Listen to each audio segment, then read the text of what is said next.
Birashoboka ko waba warigeze kubwirwa yuko kuryama cyangwa kwicara iruhande y'imbabura igihe waba utetse uri mu nzu ifunganye atari byiza, cyangwa yuko igihe waba ucanye amakara biba byiza yuko wayitereka hanze yawe y'inzu urimo. Ntucikwe, njyewe nitwa JC, iyi ni Mwarimu TV. Aka kanya ndimo ndakwereka uburyo umuntu yicwa n'imbabura igihe yaba ari mu nzu ifunganye nyamara atetse. Ikintu kimwe nagusaba ni uko wakora subscribe ndetse ugakanda share ugahereza n'abandi.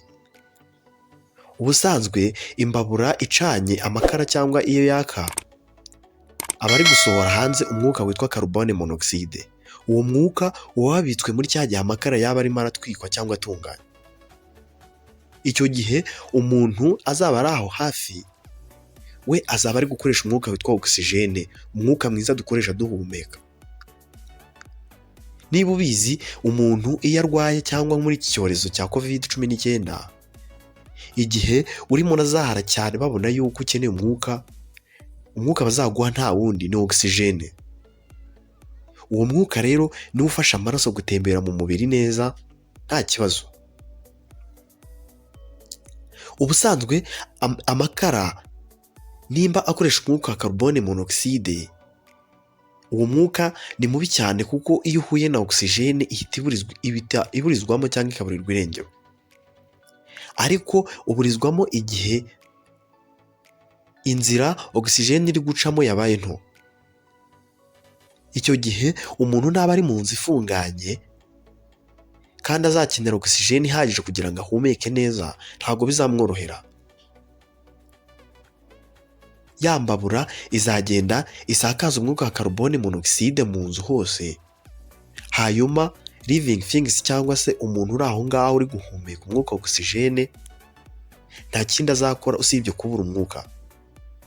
Ubusanzwe umuntu iyo yinjije umwuka mwiza wa oxygene asohora umwuka mubi wa carbone dioxide.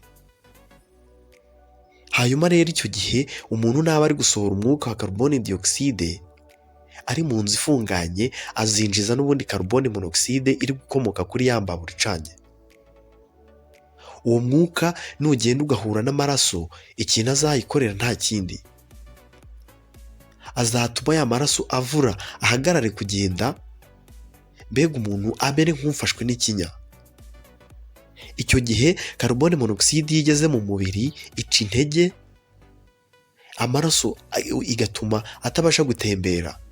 Natabasha gutembera mu bice byose by'umubiri, umuntu kandi azaba akeneye guhumeka nta kindi usibye kubura umwuka agapfa.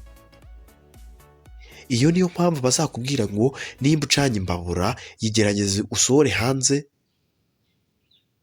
cyangwa uba uri mu nzu nini ndetse ukingure n'amadirishya kugira ngo umwuka wa oxygene ubone ahantu uca. Hanyuma rero iyo mbabura nimara kugenda igaca intege y'amaraso akavura,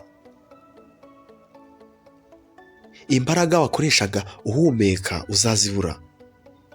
Impamvu uzazibura ni uko ya maraso akora cyangwa atembera mu mubiri kugira ngo imitsi ndetse n'ibindi bice byose bibashe gukora azaba yahagaze kugenda.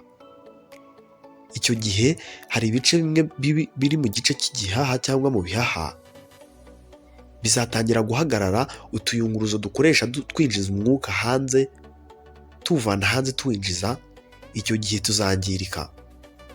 Carbone monoxide nta kindi izakora usibye kuduca. Nimara kuduca rero umuntu ni hahandi azaryama, yamara kuryama ntabashe kunyeganyega ngo abyuke cyangwa abashe kuba yatabaza n'umuntu hanze ngo amutabare, bitewe n'uko imbaraga wakoresha uvuga bizaba zikomotse kuri ya maraso ari gutembera mu mubiri hose. Niyo mpamvu rero bazakubwira ngo imbabura nimba uyicanye gerageza uyisohore hanze, cyangwa uba uri mu nzu nini ukingura urugi ndetse n'amadirishya, umwuka wa oxygene ubone uko winjira kugira ngo ubashe guhumeka neza. Gusa guteka ku mbabura ntabwo ari bibi, ahubwo ikibi ni uburyo ubitekamo cyangwa se ahantu waba uri kuyitekera.